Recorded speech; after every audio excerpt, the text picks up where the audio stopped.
Example 3 is to factor 8x squared minus x minus 9. So again, you want to make sure that your problem is written in the right order, which it is, and then check to see if there's a greatest common factor, which there is not.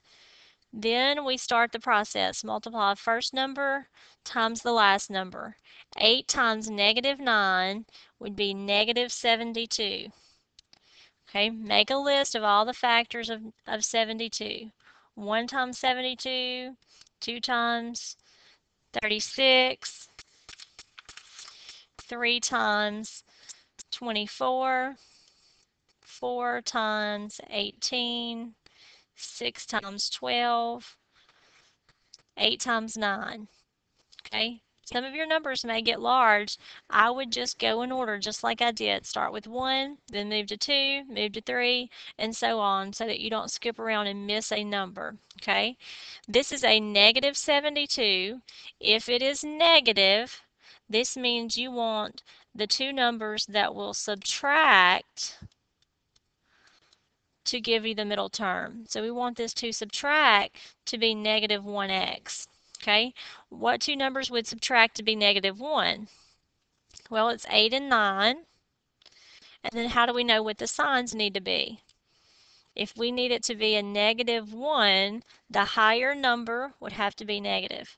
So we would have 8x and negative 9x. So I start again with my process. 8x, negative 9x, divide by the leading term in the problem. Divide by 8x squared, divide by 8x squared, and then our next step will be to reduce those two fractions. So when I reduce 8x over 8x squared, 8 will go into 8 one time, so I have a 1 in the numerator. X to the first over x squared leaves me with x in the denominator.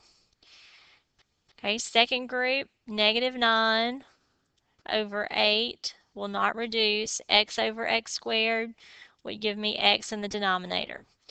Okay, bottom to top, we want to write these down as our solution. So my first binomial would be x plus 1 times 8x minus 9.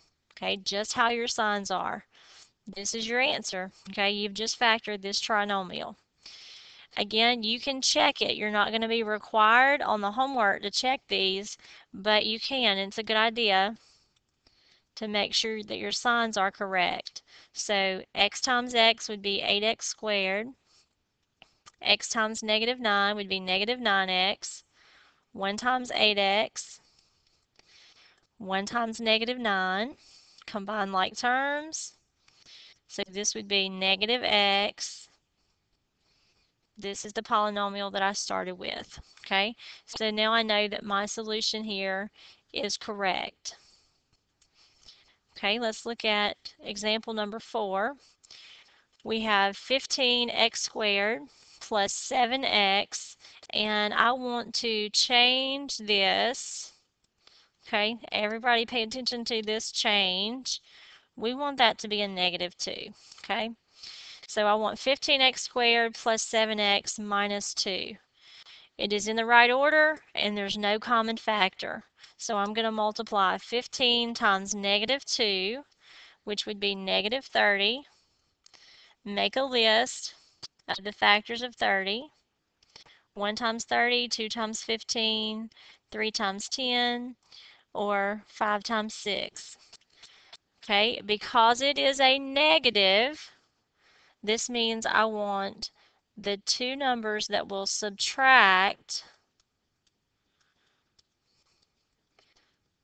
to be positive 7x. Okay, what's going to subtract to be 7? 3 and 10. Get your signs right here. I need it to subtract to be a positive 7, so that means the 3 will need to be negative, the 10 positive. Attach x to those two numbers. So those will be the two terms we're going to work with, negative 3x and a positive 10x, because that would combine to give me positive 7x. Divide by the first term in the problem. which is 15x squared, and then reduce.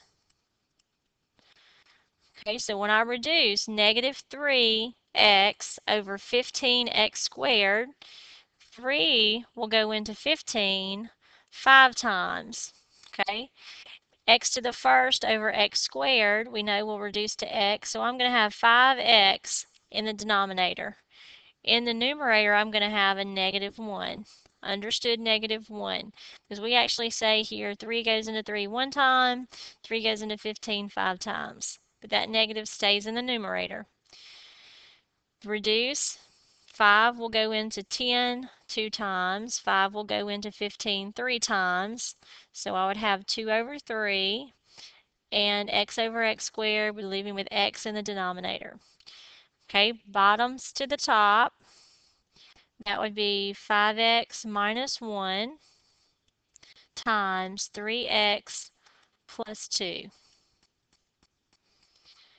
And if I multiplied these back together, it would equal back to the original polynomial that I started with.